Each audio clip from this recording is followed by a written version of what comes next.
नमस्ते जी।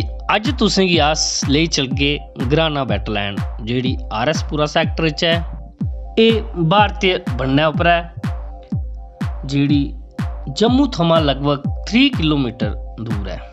इत्थे नवंबर थमां अप्रैल दे शुरू तक्कर दुनिया दे बक्खरे बक्खरे मुल्खें थमां पंछी औंदे न, जियां कि रशिया, मंगोलिया, साइबेरिया बगैरा बगैरा।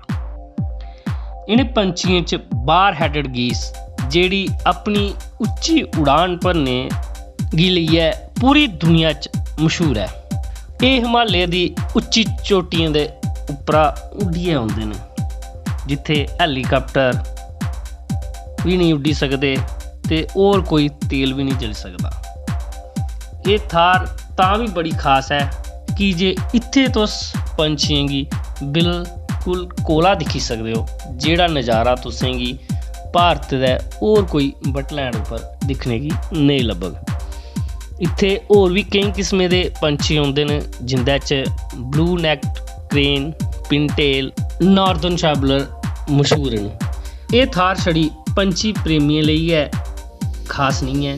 इत्थे कोई भी जाइयै कुदरत दे नज़ारें दा नंद लेई सकदा ते सोचने उप्पर तुस जरूर मजबूर होई जागो कि एह् पंछी इन्ने दूरा कि'यां उड्डियै औंदे न बिना कोई रस्ते ते बिन भुल्ले। एह् पंछी